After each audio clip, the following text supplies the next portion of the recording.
Hey, this is Mike Ghost doing a video.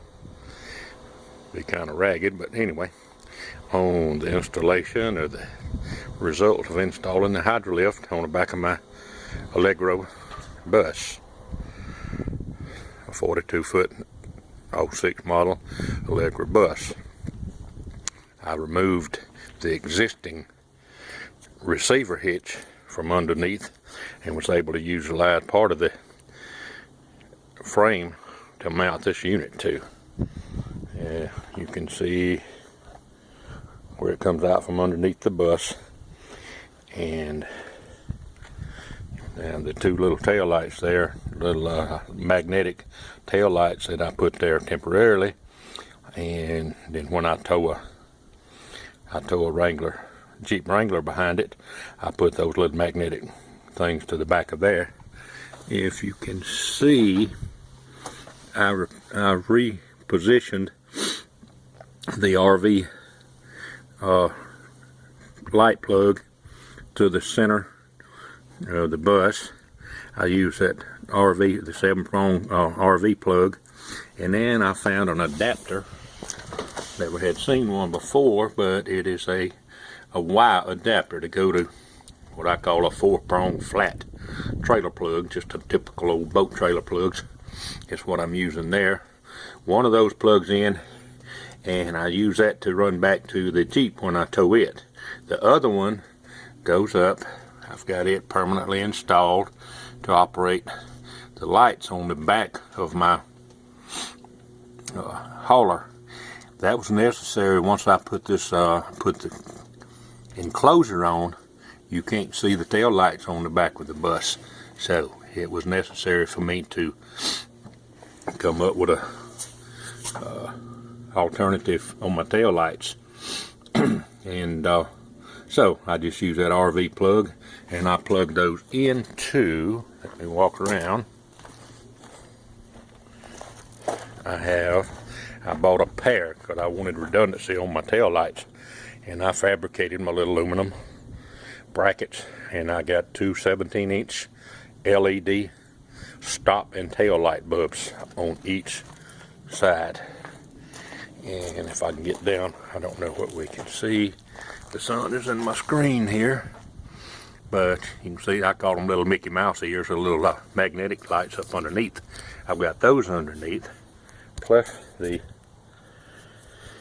double LEDs on each side. But as you can see, when you have the cover on, you can see the top lights up, what I call the running lights up there, and the camera on the back of the bus is visible, which I like. The backup camera, I can see my tow vehicle, and I can also see the motorcycle and all on the carrier with the cover on it when the cover's on.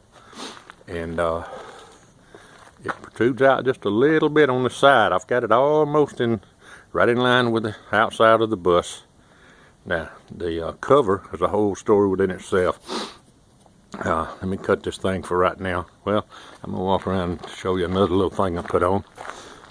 I eventually came back and took me an old metal ammo can and painted it to kind of match the gray frame. And that's where I stole my remote, straps, little tools that I might need for loading and unloading, everything I need for loading and unloading my thing. Now I mounted that by way of I got me one square 4-inch U-bolt, drilled to a 3/8 square U-bolt by 4 inches, and it just fit that 4-inch square tube, and it's what the frame's made out of. And you can also see the receiver that replaced the original. It's made onto the unit, and it sticks back, and the Jeep Wrangler with I think it's a Roadmaster tow bar I've got, it works just fine. It gets clearance and everything. I can make my turns and everything without it getting into it. I didn't have to. I thought I may have to put an extended arm on that, but that's extended out probably 12-15 inches farther than the original one was anyhow. But it works real well in conjunction with the other one. Now, I don't know how well we can see it, but what this thing comes with there's about a 6.5 by 1/2 inch plate you'll see disappearing under the bus, and I'm gonna have to get down on my grease rack at the shop where I can get under and take some better pictures of that. And the hydraulic mounting unit, the hydraulic unit that I mounted up underneath there. And then you got your 2 hydraulic hoses come out to your hydraulic cylinders. The unit itself is very, very well made, well engineered, and I'm in the backhoe and loader and equipment business. That's where I make my living, and I'm very impressed with this. Is what I've been used to working with all these years. Let me cut this thing for now, pull the cover back and show you a little more inside.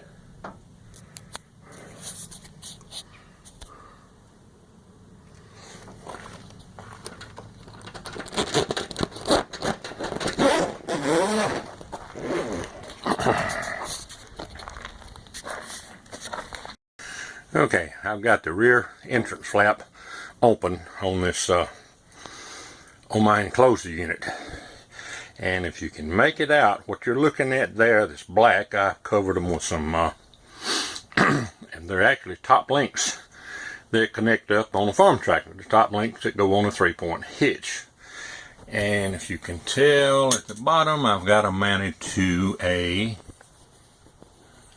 I fabricated me a little bracket, and you just put it in and put it to a pin. That's a little better look of it, and one thing brings on another. Then once I had that, then I had to make me up some little I used 1/8 nylon straps and some snaps, in fact, to put them on yesterday, and to hold that one and the other side in place on those top links.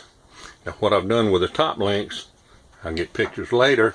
I took me 2 pins and mounted them onto the down tubes of my bike, and when I pulled the bike up, you can see I've got the wheel chock there. That's not the one I ordered from them. I already had a wheel chock, and I just adapted it to this aluminum rail, which that comes with the unit. Now this plate on the outside, the checker plate, the aluminum checker plate on either side, that's part of the enclosure. The enclosure worked out well. It is very time consuming to install and get it on there. Just a lot of drilling, nothing complicated, but very time consuming. And like I said, we're looking, I don't know how it's going to turn out inside here with the shadows, but once I pull up the bike, I come up the ramp onto the ramp where the wheels go, run up into that wheel chock. It holds it in place long enough for me to very carefully get off, and I take this top of this link off here, and I had to grind one side off, the side to the left there. I ground that off to give me more clearance on the front fender so it wouldn't get into the front fender on my bike when it bottoms out. But anyway, that goes on to the pin that I've got mounted onto the bike. I put it up there, and I adjust the length of that thing, and then at the bottom, the little flat deal is a locking nut. I adjust it, and I pull that up, take a little plastic hammer that I keep in my toolbox. I tapped it like a time or two, and I locked that thing in place. You could haul the bike conceivably with that one link on it, because it makes it rigid to the front end of that thing. But then I go around to the other side, and I do the same thing on that side. I put it to that to the other pin on the other down tube of the bike, and secure those in place, and it is very, very secure then. But I couldn't help myself. I have got, and let's see if I can get a picture that's legible.